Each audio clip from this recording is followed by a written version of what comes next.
Chapter 10. The Guardian of the Gate. It was some time before the Cowardly Lion awakened, for he had lain among the poppies a long while, breathing in their deadly fragrance. But when he did open his eyes and roll off the truck, he was very glad to find himself still alive. "I ran as fast as I could," he said, sitting down and yawning, "but the flowers were too strong for me. How did you get me out?" Then they told him of the field mice, and how they had generously saved him from death. And the Cowardly Lion laughed and said, "I have always thought myself very big and terrible, yet such little things as flowers came near to killing me, and such small animals as mice have saved my life. How strange it all is! But, comrades, what shall we do now?"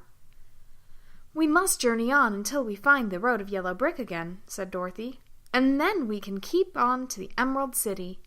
So the lion, being fully refreshed and feeling quite himself again, they all started upon the journey, greatly enjoying the walk through the soft green grass.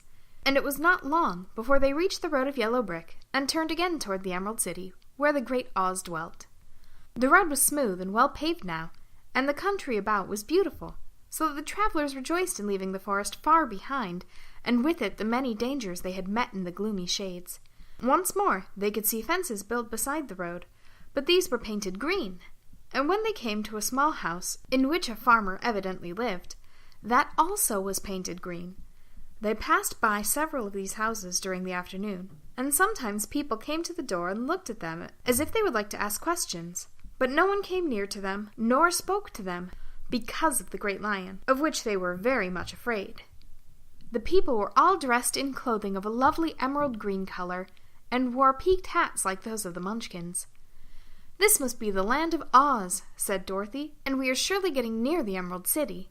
"Yes," answered the Scarecrow, "everything is green here, while in the country of the Munchkins, blue was the favorite color. But the people do not seem to be as friendly as the Munchkins, and I'm afraid we will be unable to find a place to pass the night."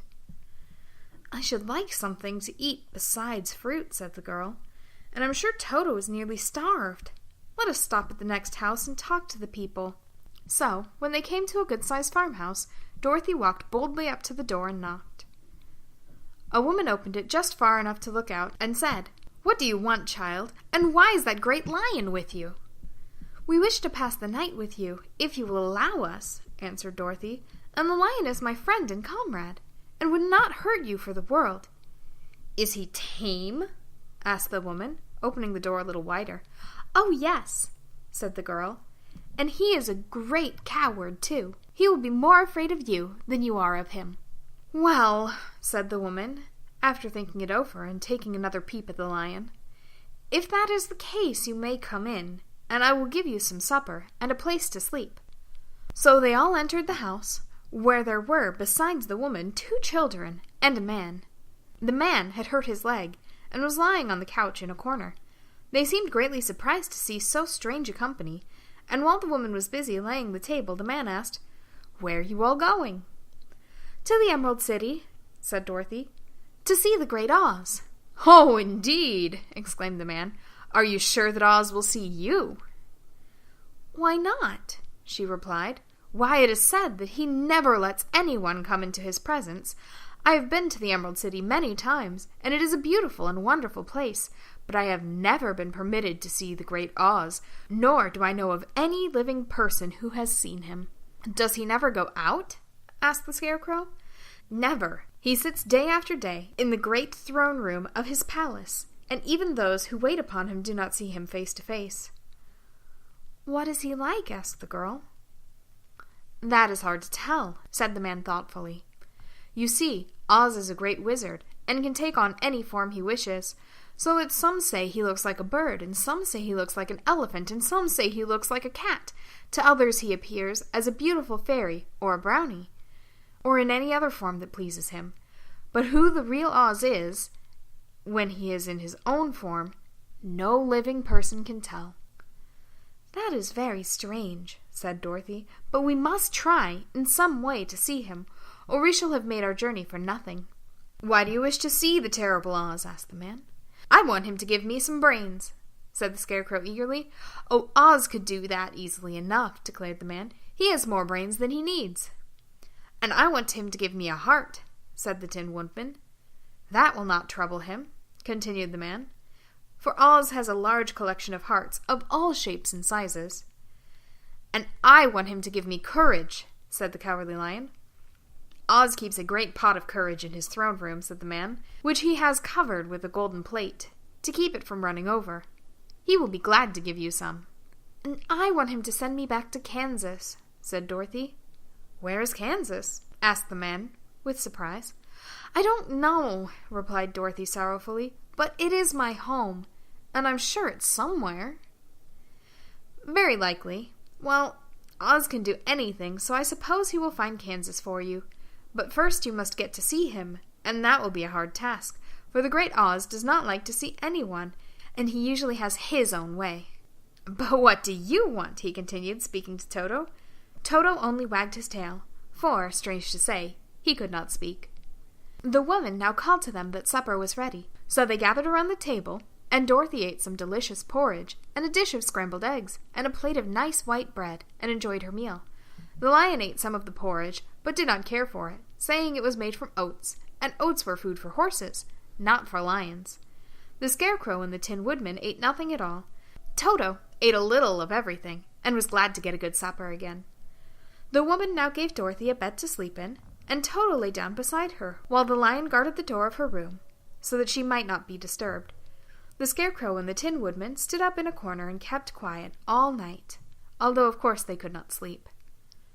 The next morning, as soon as the sun was up, they started on their way, and soon saw a beautiful green glow in the sky just before them. "That must be the Emerald City," said Dorothy. As they walked on, the green glow became brighter, and it seemed that at last they were nearing the end of their travels. Yet it was afternoon before they came to the great wall that surrounded the city. It was high and thick, and of a bright green color. In front of them, at the end of the road of yellow brick, was a big gate, all studded with emeralds that glittered in the sun, that even the painted eyes of the Scarecrow were dazzled by their brilliancy. There was a bell beside the gate, and Dorothy pushed the button and heard a silvery tinkle sound within. Then the big gate swung slowly open, and they all passed through and found themselves in a high arched room, the walls of which glistened with countless emeralds. Before them stood a little man about the same size as the Munchkins. He was clothed all in green from his head to his feet, and even his skin was of a greenish tint. At his side was a large green box. When he saw Dorothy and her companions, the man asked, "What do you wish in the Emerald City?" "We came here to see the Great Oz," said Dorothy. The man was so surprised at this answer that he sat down to think over it. "It has been many years since anyone asked to see Oz," he said, shaking his head in perplexity. "He is powerful and terrible, and if you come on an idle or foolish errand to bother the wise reflections of the Great Wizard, he might be angry and destroy you all in an instant." "But it is not a foolish errand, nor an idle one," replied the Scarecrow. "It is important, and we have been told that Oz is a good wizard." "So he is," said the Green Man, "and he rules the Emerald City wisely and well, but to those who are not honest, or who approach him from curiosity, he is most terrible, and few have ever dared to ask to see his face. I am the guardian of the gates, and since you demand to see the Great Oz, I must take you to his palace. But first, you must put on the spectacles." "Why?" asked Dorothy. "Because, if you do not wear spectacles, the brightness and glory of the Emerald City would blind you. Even those who live in the city must wear spectacles night and day. They are all locked on, for Oz so ordered it when the city was first built, and I have the only key that will unlock them." He opened the big box, and Dorothy saw that it was filled with spectacles of every size and shape. All of them had green glasses in them. The guardian of the gate found a pair that would just fit Dorothy and put them over her eyes. There were 2 golden bands fastened to them that passed around the back of her head, where they were locked together by a little key that was at the end of the chain the guardian of the gates wore around his neck. When they were on, Dorothy could not take them off had she wished, but of course she did not wish to be blinded by the glare of the Emerald City, so she said nothing. Then the Green Man fitted a pair of spectacles for the Scarecrow, and the Tin Woodman, and the Lion, and even on little Toto, and all were locked fast with the key. Then the guardian of the gate put on his own glasses and told them that he was ready to show them to the palace.